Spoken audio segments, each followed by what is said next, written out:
Pull up. Pull up. Don't sink. Young British pilots are earning their wings in the skies above Indonesia. Caution, terrain. It's one of the most dangerous places to fly in the world. Don't really want to get into the same situation as he did. It's high risk out here, basically. With almost no aviation jobs in the UK, Brits with little flying experience are choosing to travel halfway across the planet to get their first pilot job. When you see something real like today, you do kind of want to put it out of your mind. The winds can really kick you up the ass. Stall. Stall. You feel like you don't have control. They're putting their lives on the line. Could pay off big time and help them get their dream job with a commercial airline. Yeah, if anyone from BA recruitment is watching, I'm really keen to go back and fly in the UK. That cheeky little air stewardess. In this episode, Traffic. Yeah, look at the speed of that. there's a close call in the mountain rush hour. Watch out for this guy.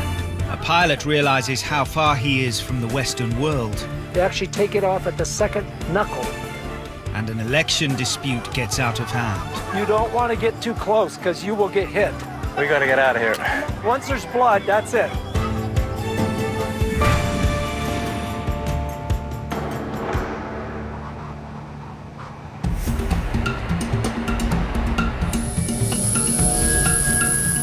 Despite 60 plane crashes in the last 10 years, British pilots are leaving their lives behind to fly the skies of Indonesia. It does look pretty wet. The company they work for, Susi Air, cover a sprawling 750,000 square mile network of mountainous islands, flying to some of the most remote and dangerous airstrips in the world. Most of the pilots hope to gain enough flying experience to land a job with a commercial airline back home. But while they rack up the air miles, everything else is on hold. Trying to settle down, have a family, that's pretty much impossible in this kind of life. So I guess that's a sacrifice you're going to have to make if you're going to stay out here. The perils of flying in these unpredictable skies are notorious, and few family men are willing to risk working here. The impact of something happening to me for my family would be terrifying. I still absolutely love what I do. You know, could I give that up for a more normal life? I don't know. It's a tough call to make. It's 5 a.m, and ahead of another grueling day in the air, 34-year-old Matt Dearden is performing his final pre-flight checks. Right, you little bug up. Don't go in the exhaust. Matt's been flying with SusiAir for over 2 years, but a few weeks ago moved base to a different region of Papua. Where the bloody hell's he gone? He'll now be flying the airline's most challenging remote routes. It's a far cry from his former job as an IT worker in Bristol. It's tribal and mountains and crazy weather and the most incredible flying I'd ever seen in my life. There's just no way I'd go back to what I used to do. That was just mundane drudgery, you know, whereas now I absolutely love going to work. It's the best thing in the world. He's flying rice to the Moni tribe in Hitadipa. It's located deep in the mountains, a 50-minute journey over 90 miles away. Alrighty, we're good to go. Oh, very typical. We have some people here just walking across the end of the runway. Yeah, there we go, people. Aeroplanes. Look left and right before crossing. In this part of Indonesia, people on the runway are far from the only occupational hazard. The mountains, moisture and heat create the perfect conditions for the trickiest weather pilots can experience. Thick, low-lying clouds are a daily hazard that make negotiating a safe landing a huge challenge. The weather out here, it's always changing. The important thing is just to stay visual with the surrounding terrain. This is not an area you want to be going anywhere into clouds and, you know, reduce visibility. You can just see there's a big mound right underneath that cloud. You can just about see it. Just when you think it's puffy clouds, boom, there's a hill.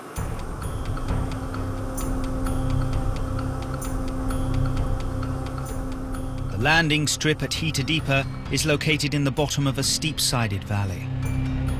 But as Matt makes a pass to check the runway is clear, the weather conditions are making it tricky for him to get a clear visual. You can see the airfield here, right below us, but you know, an airplane can't just drop down onto a runway. It has to come in on the approach, which you can see at the minute has quite a bit of cloud and fog on it. So we're just going to have to see whether or not we can sneak through it all in some way. That's going to be tricky. With a heavy loaded plane, once Matt's committed to diving beneath the cloud cover, there will be no option to abort. Making his task even more difficult, the strip is hidden on a sharp left turn within the narrow valley. The runway itself won't be visible until the very last moment.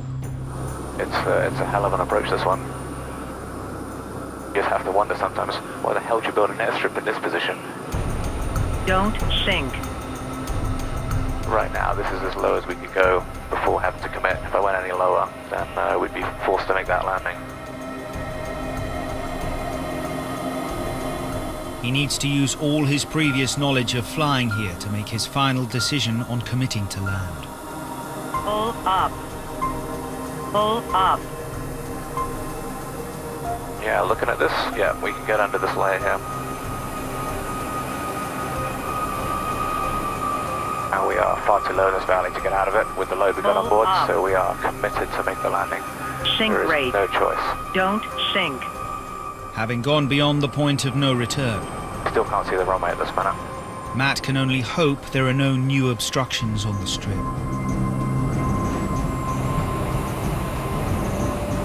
There we go, there's the runway.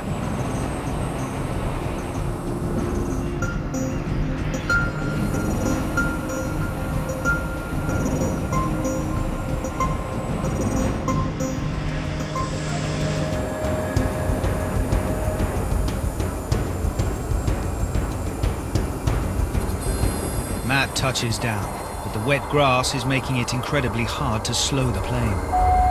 Absolutely zero brake in action.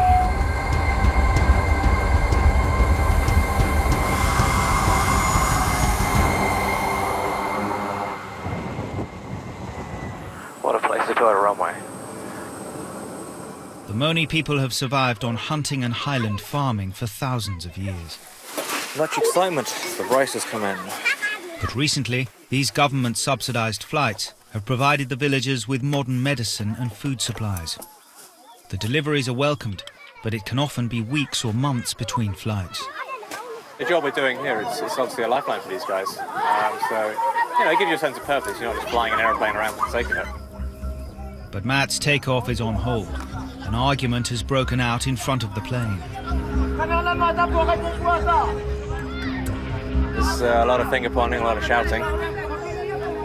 As if the departure wasn't hard enough, we've now got dozens of people on the runway, so it's crazy. Raids, revenge killings and ceremonial warfare had largely disappeared in Papua. But when the government introduced electoral politics and Indonesian money to the area, it caused these disputes between villages to flare up again.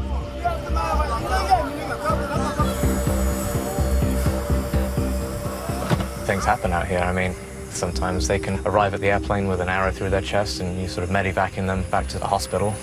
Yeah, it's what it is out here. It's Papua for you.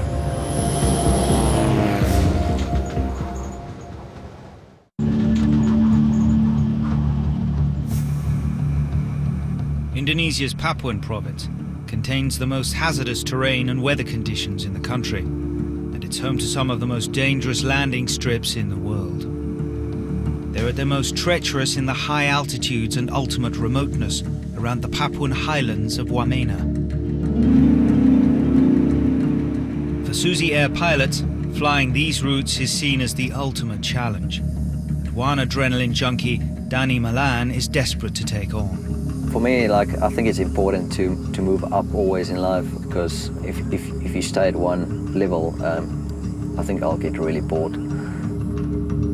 This is no place for rookies. Pilots have to prove themselves time and time again before they can fly these routes. Don't sink. And only the very best get to take on the perilous airstrips.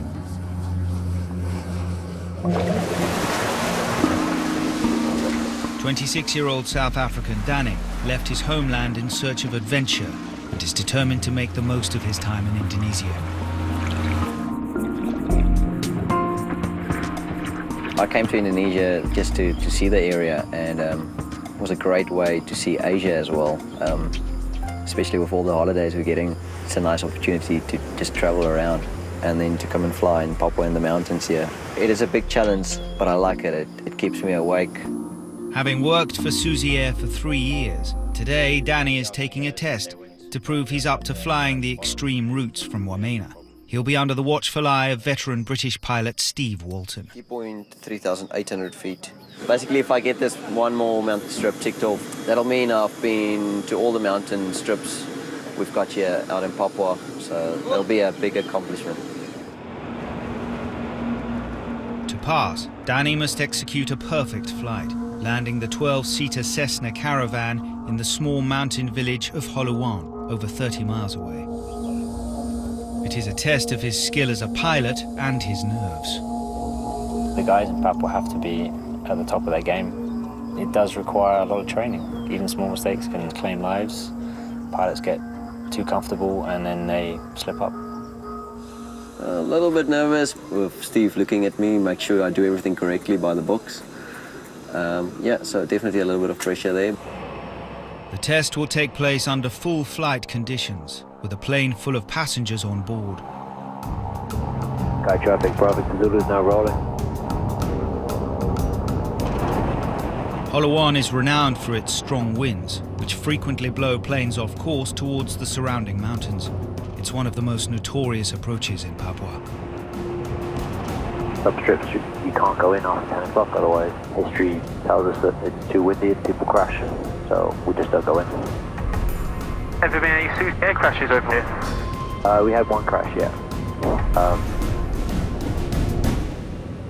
But I don't particularly want to talk about that at the moment. There have been 3 fatal crashes in SusiAir's 10-year history, but it was the crash nearest to the Wamena base that affected Steve and Danny most personally. Most of us in Susi have lost somebody. Well, 2.5 years ago, we all lost somebody. Quite a close mate who actually did his training with me. There's a few plane wrecks out there in the mountains, and that's kind of a constant reminder to be careful out there. One of them was one of my best friends, and I still miss him today. We had 3 accidents in really short succession. It affected almost everybody. Morale was really low, made us question what we do. I'm pretty sure my friend would have wanted me to keep on flying. Pushing limits, that's what we like to do, and that's what I'm constantly trying to do. For pilots like Danny, the challenging conditions are what make flying in Papua so exhilarating. 7 miles to the southeast of the field, 4,500 feet, Jeunes Ailes overhead. As they approach the strip, the dangers are immediately apparent. Holuan is one of the narrowest and steepest strips for a caravan to land on in Papua. With its poorly maintained condition, it leaves Danny with no room for error. Land too early and he will hit the rough, rocky surface at the front of the strip. Land too late and he won't have time to bring the plane to a halt before the thick stone wall at the end of the runway. I have got passengers on board, so if at any point I tell you to go around, just go around. Unless obviously you've called committed. Yep. 500. Right, center for next approach. Fuel tanks both on. Terrain switch is inhibited. Up to full. Right, now ground speed 99, getting 84 still. We'll possibly looking a little bit high. Yeah. Great thing there. Still a little bit high, here we go. Stay bumpy, tailwinds increased a bit. Steve isn't happy with Danny's approach. If he maintains this altitude, he will land too far along and run out of track. How does the profile look to you now? Still looks a bit high, still a bit high, okay. Still a bit too high, man. Feels alright to me. Let's just do a go around, yeah? Alright, go around. a little bit high and we'll come in again. At the last minute, Steve aborts the landing, instructing Danny to make a second attempt. Keep an eye on the runway, and I'll give you speed on finals. If Danny doesn't impress Steve with his next approach, he may miss out on his dream of joining the select few SusiAir pilots qualified to fly these routes. This still high. Watch out for that wind.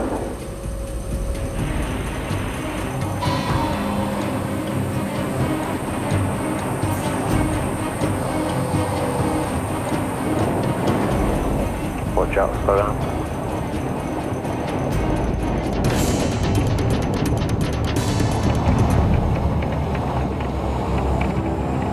Oh, it's definitely beating a little bit.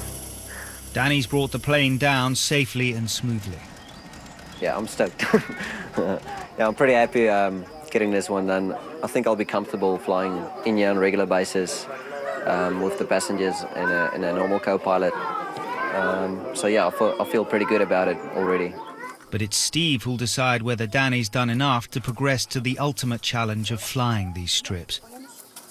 A bit high on the approach, but we corrected that when we did go around on the first one, and that was all fine. It's good. It's always good to see the go around as well.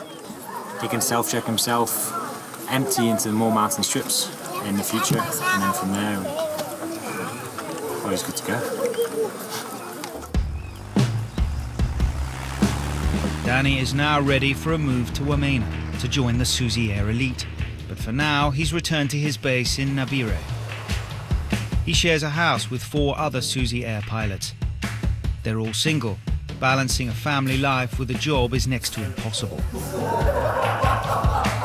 I really would love to go back home maybe 1 year or 2 years from now. I'm looking for a girlfriend to start off and hopefully for the future a family. Nearly all the SusiAir pilots are under the age of 30, but grandfather Robin Rudderham is the exception. That must be a complete sucker, doesn't it? At the age of 54, after his marriage broke down, Robin from Essex left behind friends, family and a job as a plumber to make a completely new start. At the time, I'd already got my private pilot's licence and I thought, why not turn your hobby into a job? To be honest with you, I feel like a big 25-year-old, really, reliving my youth out here with the guys. I miss my children and my family. I quite often get phone calls from my daughter saying, Dad, why don't you come back home? But I want a challenge, and that's what I'm here for. For the last 4 months, Robin's been flying in the built-up lowlands of Papua, ferrying commuters along the monotonous lowland route between the towns of Biak and Serui. After you've done it sort of 4 times a day, 6 days a week, it becomes a little bit tedious. So now Robin's heart is set on taking the huge step up to flying the dangerous yet exciting routes in the mountains. As soon as I got here and sampled the flying, I knew straight away that's where I wanted to come back. The only way that will happen is if he gets hands-on experience of how to cope with the threats. You look at some of the airstrips and you'll find sort of wrecked aeroplanes laying on the side of the runway. It's a dangerous place, very dangerous. As housemate Danny is fully qualified as a mountain captain, he's going to mentor Robin on his first mountain flight. Once Robin's proved he has the necessary skills, he can then apply to move up to Danny's level. Some of these strips are real tricky, like you can put yourself in a really dangerous position. Good luck, Rob. I think you're gonna need it. Nabire, Papa Kilo Bravo Victor Sierra is now ready for departure, runway 34. Clear for takeoff.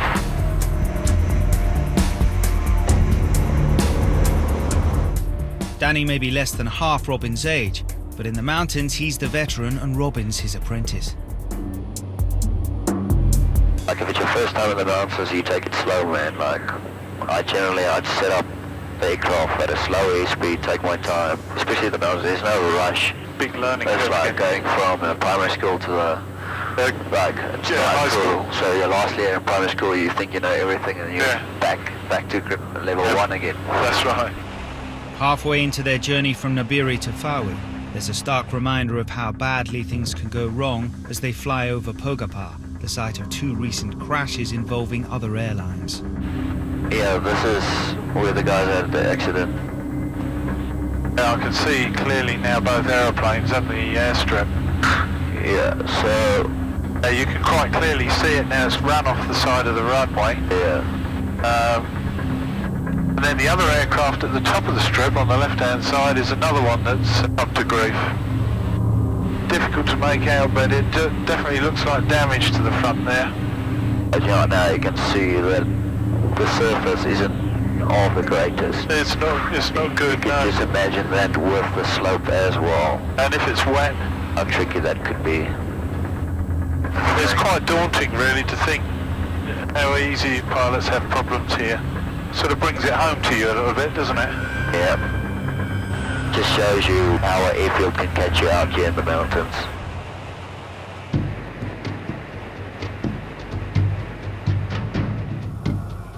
The crashes at Pogapa mean that it's not safe for caravan planes to land there. But the smaller, more nimble porter planes still do.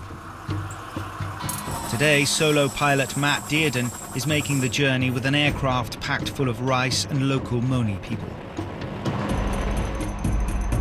At school, I was the kind of geeky kid, you know, always on the computers, and to now be out here in this like paradise, basically, flying $2 million aircraft into the mountains and getting paid for it.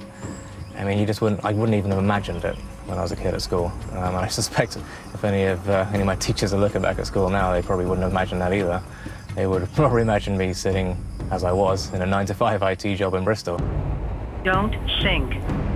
To land safely on the sloping airstrip at Pogapa, Matt has to slow the plane whilst battling the heavy tailwinds, whipped up from the low valley to the left of the strip.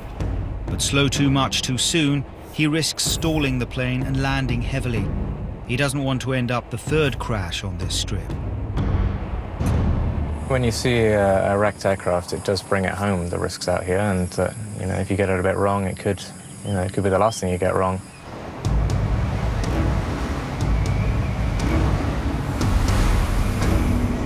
This is an awful approach.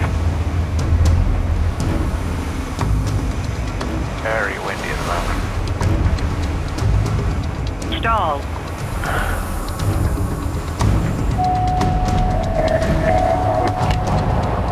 He touches down heavily on the rough surface. Oh, we've broken a mudguard. But Matt and the rest of the plane are intact. That was a horrible approach, mate. Horrible. Pogapa is a small mountain village of 400 Moni tribal people. But Matt isn't the only Westerner here. 62-year-old American John Cutts moved out to Papua with his parents when he was just a child. Hi there. Hi. Matt, glad to meet you. My name's John. John, I've heard of you. You're the guy who lives here, right? Well, I've been here since I was 2 years old. Grew up down valley and here and all the way over to Itaripa, so been around for a long time. This was my first language, the Moni language. That's fantastic. Today's an important day in Pogapa. The local Moni people are amassing from the surrounding area to cast their vote in the national elections. They dance a lot then. With a keen interest in the tribal people, Matt takes advantage of meeting John to find out more. They come hooting and hollering and they kind of announce, we've arrived from this village, and then they dance around and everybody listens. This is a group that just showed up, and so now they're saying, we're here, we brought our votes, and take a look at us, you know?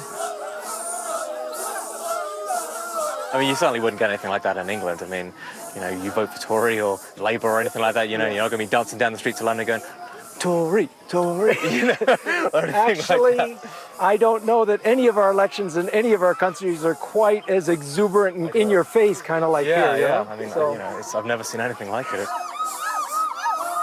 There are over 2,000 Moni people living in the surrounding mountains. Although contact with the outside world has provided them with resources they would never have had access to otherwise, for many, hunting with bows and arrows is still an essential part of their way of life. But some of the arrows are not for hunting animals. He says, we made this one for people. Oh, that's purely for people. And for war. They have very blunt ones that just have a blunt end on it here. That's to stun a bird, like a bird of paradise. You don't want to get blood on it, and so you just want to stun it. And then they've actually got these with barbs on them. They do that for the marsupials, what they call couscous. Marsupials, it goes in, and then the marsupial has hands, and it can actually pull it out. And so if they use one of these, it'll just pull it out and keep on going. Whereas when it's got the barbs on, it's stuck in there. And then that's it. Constantly, every day while you're out walking around to villages, hunting and stuff, they're shooting at stuff, practicing. Aussi, ziapa, ziapa, ziapa. Ouais, bien bas. Come on. Pressure's on. I know. I feel for him. Straight in. He says, you see that animal? It's rolling over. There you go. That was a good shot, and it's gone right on the ground there. While the men run the risk of being speared by an arrow in battle, ancient custom dictates that women must make their own sacrifice for their loved ones. It's part of their culture. When a close relative dies, they actually take it off at the second knuckle.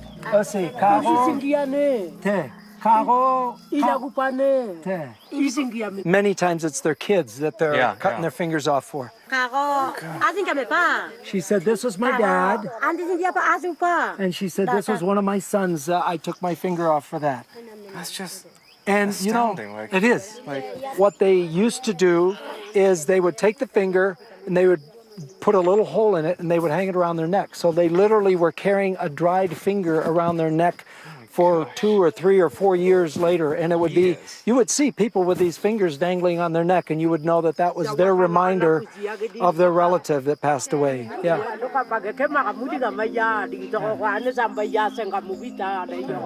He says, when we're cutting our finger off, people have to be holding us because it hurts so much. People are holding us. Yeah. Yeah.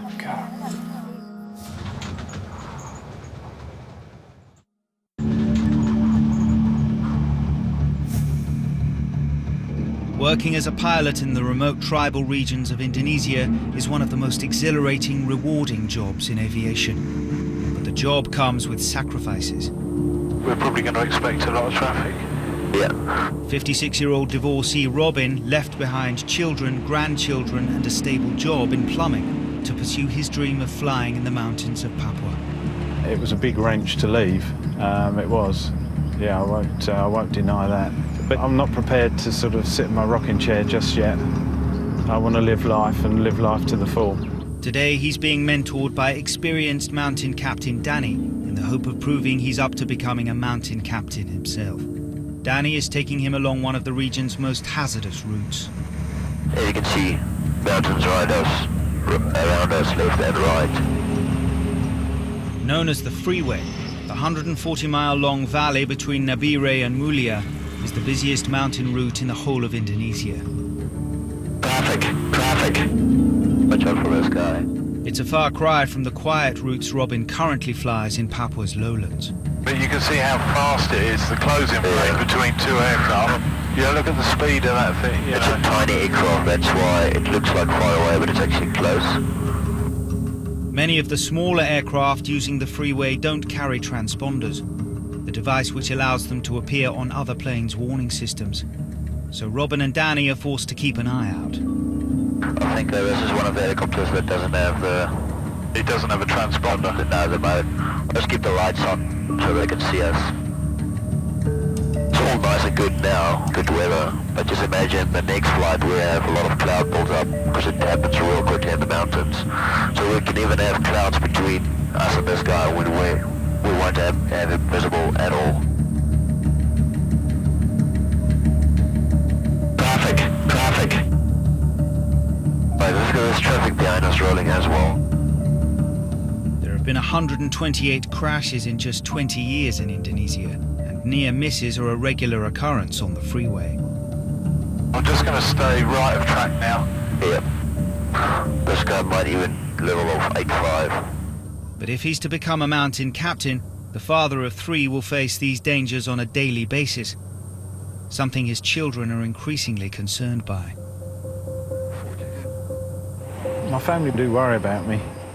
Some of the accidents and problems we have in Indonesia get to hit the news back in the UK. I think my daughter wishes I was back home, flying back home. The day has been an eye-opener for Robin, and his first taste of the unique dangers of flying in the mountains. It is more risky, it's more challenging, it's dangerous. I thoroughly enjoyed it. Oh, there you go, look, we can sit down here. Robin needs a lot more experience to move up to mountain captain, but he's more than happy with his decision to leave his life in the UK behind. It took a lot of courage, I think, to have such a big, fast change of lifestyle. I stuck my all into it and stuck it out, and 2 years now in Indonesia, I'm absolutely loving it. It's, I've got no regrets whatsoever, none at all. Cheers, guys. Cheers. Have a good day in Papua, huh? Yeah. Now I've been out here and sampled what this country has to offer, I'd like to stay here. I'm happy here doing what we're doing.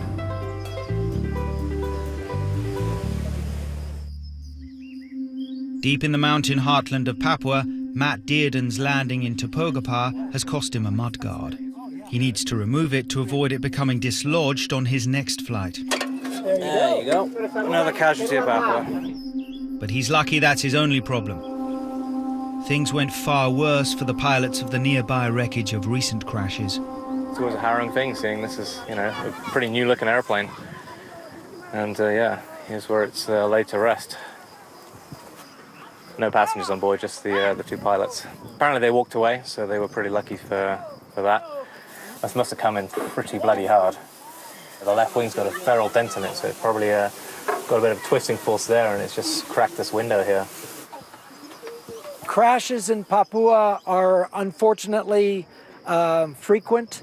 I have lost some good friends here. In fact, one of my best pilot friends was just killed in a plane accident 2 days ago. And these are people who have spent their lives out here flying, and it's just a reminder that you really need to be hyper vigilant at all times when you're flying. Yeah, I mean, look at it there. I mean, the wing is obviously just shoved back, and then it's just twisted the fuselage right at the root of the wing there. Yeah, this plane's probably never going to fly again. Matt isn't the only visitor to the remote Moni village. Today, the national elections are being held. Rival villages from across the vast valley have descended on Pogapar to vote. Accusations of vote rigging between different factions have led to a tense face-off. And it doesn't take much for the situation to get out of hand. Crazy. Don't get hit. They're getting ready to crank up a rock fest here. They're all picking up rocks and winging them. Once there's blood, that's it. You will not be able to clear them off the runway, so... We gotta get out of here. You don't want to get too close, because you will get hit. I have been on a rock fest here on this runway, hundreds of people throwing rocks. I tried to walk into the middle to stop it. They kept right on going. Matt decides to make a hasty exit.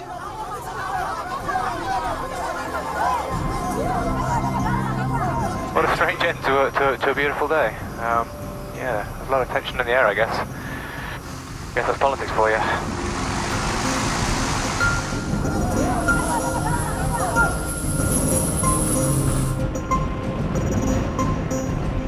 You know, I've probably learned more than I've learned in the last year and a half out here flying in Papua. I mean, that's what makes life out here just so interesting, you know? While the flying might be exhilarating, it does come at a cost. Working as a pilot in the mountains can be a lonely business. I mean, the flying out here is it's some of the best in the world. You just can't beat it. If I have to find any flying job after this, it's not going to compare. But yeah, I mean, it's an isolated kind of existence. You know, sometimes you're here by yourself, one airplane and one pilot. So, you know, you come home to an empty house. And yeah, I mean, sometimes that plays on your mind. You're like, yeah, it would be quite nice to come home to a family and things, you know, have a bit more of a normal kind of existence. But it's the kind of sacrifice you're making here. You know, you can't have everything. Although they are few and far between, there are some pilots attempting to juggle the job with a stable family life. Originally from London, Ashok Sharma once worked a steady 9-to-5 job in financial services. Did professional qualifications in wealth management and basically had a career doing that for over a decade, 12 years or so before I finally thought, okay, well, I'm not really enjoying this as much as I ought to. At the age of 35, he packed it in and started training to become a pilot. I was having a midlife crisis. It was almost a snap decision that I made just to say, okay, look, I'm really fed up of doing this. I want to do something that I really wanted to do for a long time. 4 years later, he's trying to rack up experience in Indonesia. Okay. When I left flight school, I was under the impression that I'd be able to just put applications out and get a lovely job in a 737 in Europe. That was my hope. If anyone from BA Recruitment is watching, I'm really keen to go back and fly in the UK. Ashok now has a wife and baby son, but he's forced to spend over half his time away from them. They're based 1,600 miles away in Hong Kong. Hi, it's... Oh, looks like Ari's still awake. I miss him really badly. He's 8 months old now, so it makes me feel terrible whenever I go. You're ba. I'm da. Today, Ashok and co-pilot Mark are flying passengers from Medan to Mulabon en route to Banda Aceh, an area devastated by the 2004 tsunami. Selected flight level change 110, happy with that? Happy with that, and gauge autopilot, you're done. Okay. The dangers of flying here are something that my wife is conscious of as well, and it's something that makes us both uncomfortable. The impact of something happening to me for my family would be terrifying. Today's flight path takes them on a coastal route, and thick clouds are building that could turn into thunderstorms, something which can cause enormous damage to these small planes. If you get the big ones, they can go up above 35,000 feet. When they get to that sort of size, they can do some serious damage to a little aeroplane like this. The weather will throw a thunderstorm at you out of nowhere. If we do go into a really dangerous one, the changes of the wind can mess the aircraft up and spoil the lift. There's just no clear way through these clouds at the moment, is there? The wind will blow you up and down thousands of feet per minute, and to a point where sometimes you feel like you don't have control. We need to make sure the passengers aren't thrown around too much. One of the guys that left from Medan a little while ago had a situation where he absolutely had to go through some pretty serious weather, and one of his passengers was thrown up to the ceiling so badly that she cut her head open and had to go to hospital. So if we can avoid turbulence, then we do. So just reset the heading to 230. Approaching Mulabon, the cloud is thickening fast. The pilots will have to navigate a safe route through the danger. We aim for the blue all the time, so there'll be times where you'll see two big clouds standing next to each other, closing in, and you just got the blue straight forward and you're just pushing it as hard as you can to get through it before it closes up. I have to go through a thunderstorm to get there, but... As the cloud closes in, torrential rain batters the plane. This is very good. Let's check. I'll reset that. Maybe best if we take her. Just go downwind and then come back for 1-4. Lightning can hit the aircraft and cause structural damage, which can cause the aircraft to come down. Whenever we're in the cruise or climbing up to the cruise, we're looking at where we can go. It might be a beach, it might be a field that looks nice and flat. It becomes often a matter of looking down and saying, well, there's a river there. We could probably put it down in the river if the worst came to the worst. That's why you get some crashes with small aircraft going into massive thunderstorms. It's just because the plane can't physically endure that sort of beating that the thunderstorm's giving it.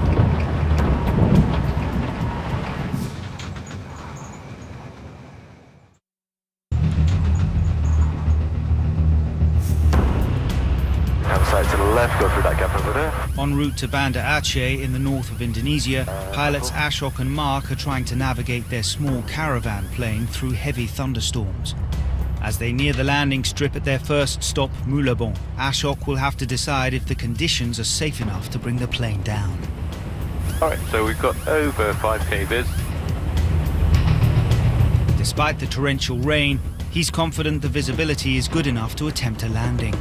From Victor November, turning final 14. Speed checked and flaps 20 selected. 500.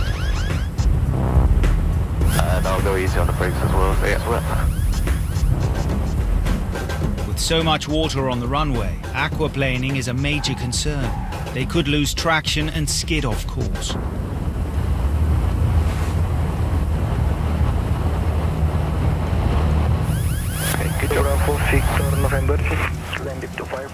But some careful braking brings the plane to a safe stop.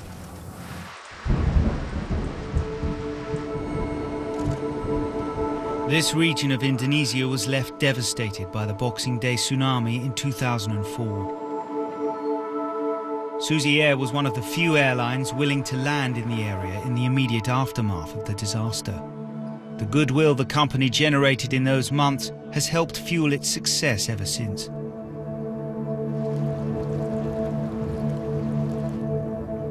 The sign over there said it was 2,600 tons worth of ship, and we're 5 kilometers away from the sea.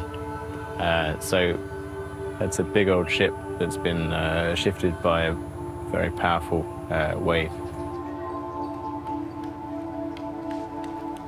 Some kids that are like 5 months and 1 month old. The country is still rebuilding, but this area of the world will always be volatile, and Ashok has decided to base his wife and son in Hong Kong while he works here. We're in Indonesia, it's part of the Ring of Fire. There's volcanoes going off, and there are frequently earthquakes just off the shore. A tsunami is something that's always an ever-present threat. So looking at this does make me feel that we as a family made the right decision setting up in Hong Kong. But being away from his young family so frequently takes its toll, and Ashok is more focused than ever on the dream job back in the UK. Oh, hello. It would be amazing to get a job flying back in the UK or even back in Europe, just so that I would be in a more familiar environment and we'd be closer to friends and family at home. Flying the porter-plane in the remote regions of Indonesia can be a lonely existence. With no stewardesses or even co-pilots, sometimes the only company the pilots have is the plane's emergency warning system. Trim, trim, trim. Oh, shut up. I love her terrain one is the best one. Caution, terrain, as you're basically about to crash into a mountain. So she's just so calm. She's my mistress, you know, you better obey her. Otherwise, yeah, she'll start getting all angsty. Matt Dearden is flying solo to Apoa, deep in the Papuan Mountains. We couldn't get in here the other day due to the cloud and the rain that was just completely closing out the valley. Recent heavy rainstorms have waterlogged the landing strip, preventing any planes from getting in. Matt hopes the runway has dried out enough to allow him the traction he needs to slow the plane. No braking at all on that side. That is muddy. It's the reason I don't wear nice shiny black shoes. Matt's here dropping off and picking up Dani people stranded by the recent bad weather. For these remote mountain villages, SusiAir provides a welcome link to the outside world. The only alternative, an epic 3-day hike through the jungles and mountains of Papua. There is a lot of people want to get out of here. You can see there's quite a lot of argument. We've only got 7 seats in the airplane, so 7 people get to go. The rest are going to have to stay behind. A lot of arms waving around. The main thing to watch out is that they don't damage the airplane, because obviously if they damage that, no one's going anywhere. Kenapa? Ya, saya harus cek sabuk dulu. Kas turun, Pak, kas turun. Semua kas turun, Pak. Kas turun. Mana semua kas turun. Kas turun. Nggak bisa. Satu harus keluar. Right now we've actually we got 8 people in the aeroplane. We've only got 7 seats, so I'm going to have to try and get one of them out. It's already causing a lot of tension. There's a lot of shouting. Matt has no one for backup when he has to deal with these disputes between locals, many of whom don't even speak Bahasa, the national language. It's not unusual to get a guy hopping on the plane with full weaponry, you know, machetes, bows and arrows, that sort of thing. You know, there's no kind of body scanners and, you know, what you get back home in the normal airport there. You've just got to trust that the guy sitting behind you with a machete is, he wants to get to his destination, so it's just part and part of living and working in Papua. Right, we got 7 seats and 7 people. Let's check the seatbelts on the other side, and then we can get out of here before it kicks off again. It's not just at work where Matt finds himself alone. As a single man of 34, his thoughts are starting to turn to fatherhood. Away we go. But being a mountain pilot and maintaining a long-term relationship is easier said than done. You know, the only chance I get to meet other girls is on holiday. At the back of my mind, I do kind of think, yeah, maybe it would be quite nice to sort of settle down, have a wife, have a couple of kids. I'll do this for as long as I'm enjoying it. You know, ultimately I probably will settle down somewhere and, you know, probably have a slightly more normal existence in the world. But it's one of the world's last true wildernesses, you know, with some seriously unique people and unique ways of living. As pilots here, it's just, yeah, really lucky guys. I love it. Love my job. Love my life. Matt and nearly 200 other SusiAir pilots continue to live out their dreams, flying in the deadly skies of Indonesia.